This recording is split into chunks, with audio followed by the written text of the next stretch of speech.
അങ്ങനെ ഇ ഡിയെ പേടിച്ച് ജെട്ടി സാബു BJP-യിലെത്തി. കഷ്ടം എന്തൊക്കെയായിരുന്നു. മലപ്പുറം കത്തി, അമ്പും വില്ലും, ഒടുവിൽ പവനായി ശവമായി.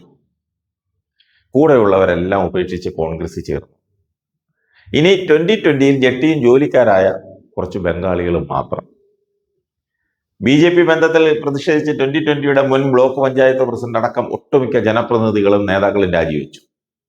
ഇനി ധൈര്യമായി ജെട്ടിക്ക് നടക്കാം. ഒരു ഇ ഡിയും പിടിക്കാൻ വരില്ല. മിത്രമായി അറിയപ്പെടാം. സംഘപരിവാർ ആശയങ്ങൾ പിന്തുടരാം. ക്രൈസ്തവ സമുദായത്തെ ഉന്മൂലനം ചെയ്യുവാൻ ആഹ്വാനം ചെയ്യുന്ന ഗോൾവക്കർ രസതന്ത്രത്തിൽ വിശ്വസിക്കാം.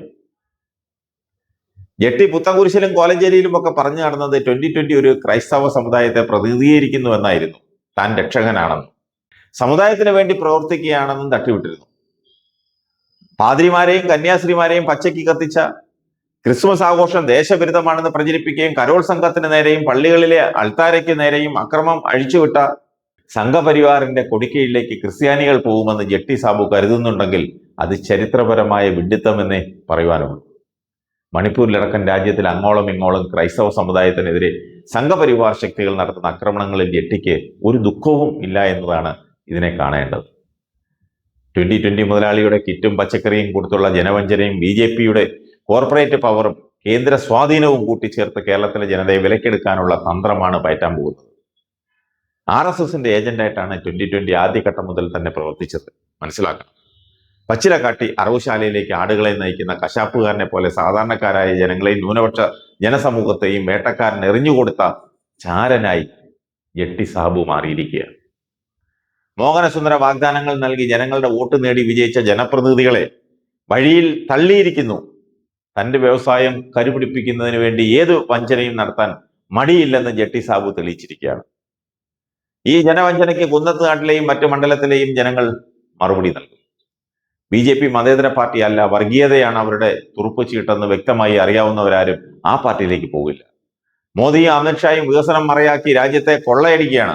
ഇന്ത്യയിലെ അഴിമതിക്കാരെല്ലാം BJP-യിൽ ചേർന്നപ്പോൾ എങ്ങനെയാണ് ആ പാർട്ടി അഴിമതി മുക്തമാകുന്നത്? ജെട്ടി സാബുവിന് ജനങ്ങളെ നന്നാക്കാനല്ല, പകരം സ്വന്തം നിലനിൽപ്പും ബിസിനസ്സുമാണ് അയാളുടെ ലക്ഷ്യം. അതിനൊരു വഴി മാത്രം. അതിന് ഏറ്റവും പറ്റിയത് കേന്ദ്രത്തിൽ ഭരണമുള്ള BJP തന്നെയാണ്. കൂട്ടത്തിൽ കുറച്ച് നക്കപ്പിച്ച് കിട്ടുകയും ചെയ്യും. തെരഞ്ഞെടുപ്പൊക്കെ വരികയല്ലേ. തോറ്റാലും അന്തസ്സോടെ ഒറ്റയ്ക്ക് മത്സരിക്കണമായിരുന്നു. നെഞ്ചത്ത് അമ്പ് കൊണ്ട് മരിക്കുന്നവനാണ് യഥാർത്ഥ യോദ്ധാവ്, അല്ലാതെ പുറത്ത് അമ്പ് കൊണ്ട് മരിക്കുന്നവനല്ല. അത് ആത്മഹത്യാപരമായ ഒരു കൂട്ടുകെട്ടാണ്. ഒരു സംശയവുമില്ല. ഈ വർഗീയ പാർട്ടിയെ കൂട്ടുപിടിക്കുന്നതിൽ നല്ലത് ആത്മഹത്യയായിരുന്നു. ക്രൈസ്തവ ഭൂരിപക്ഷമുള്ള വടക്ക് കിഴക്കൻ സംസ്ഥാനങ്ങളിൽ എന്താണ് നടക്കുന്നത്? ക്രൈസ്തവ MP MLA-മാരൊക്കെ BJP-യിൽ ഉണ്ടായിട്ടും എത്ര ഫലം കിട്ടി?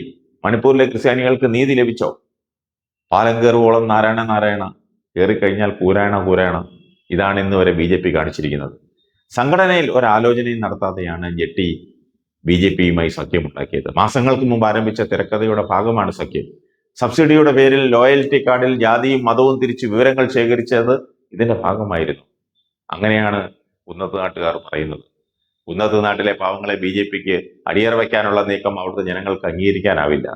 ജനക്ഷേമ രാഷ്ട്രീയം എന്ന മുദ്രാവാക്യത്തിൽ അവരാണ് പാർട്ടി പ്രവർത്തകരായത്. മുന്നണികളെയെല്ലാം അഴിമതിക്കാരാണെന്നാണ് ഓരോ യോഗത്തിലും ജെട്ടി പറഞ്ഞിരുന്നത്. വിനാശകാലേ വിപരീത ബുദ്ധി.